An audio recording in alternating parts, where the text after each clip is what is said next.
Hi there, Joey Coppage here, the fertility nutrition coach. Most of my nutrition clients say that although they try to eat as clean as possible, there's always still something holding them back.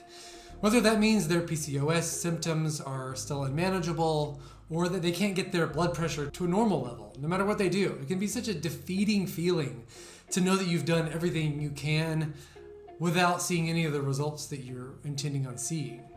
But the first thing we notice once we start to examine our normal weekly diet is that processed foods take up a lot more real estate than we tend to assume they do.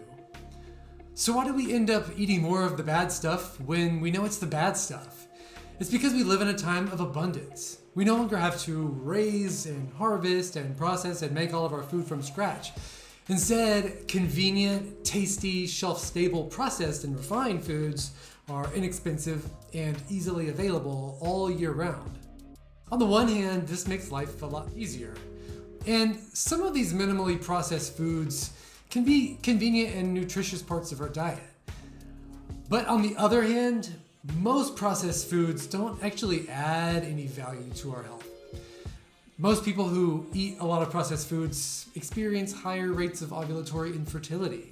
They have trouble regulating their appetite and are more likely to develop metabolic conditions that threaten egg quality, hormone balance, and prenatal development. Remember, we're trying to create a friendly environment for eggs to thrive in and for hormones to operate in harmony. And we can't do this without the raw materials we get from whole foods.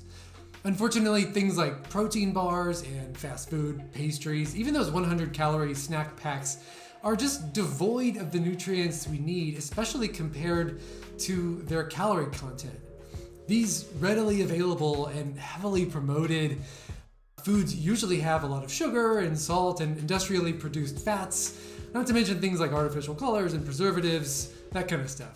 Even though these foods make up over half and sometimes 3/4 of the average American's intake, they make it hard for us to know when we're physically hungry or physically full, so it's easy to overeat them, leaving us unsatisfied and endlessly wanting more. That's how they're designed. Don't underestimate the influence that food manufacturers have over your choices too. Your life is busy, so unconsciously we tend to put nutrition on the back burner. This is when we start to reach for just what's easy and familiar and start putting off doing the right thing for later.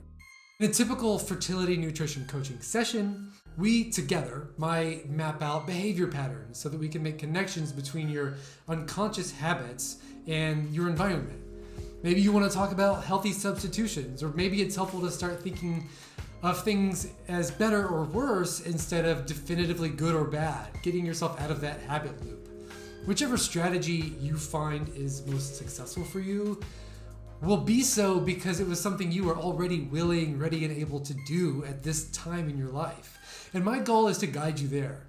So if you think nutrition coaching can make your family planning more fruitful, let's set up a free strategy call so that we can stop running into the same roadblocks and increase your odds of getting and staying pregnant.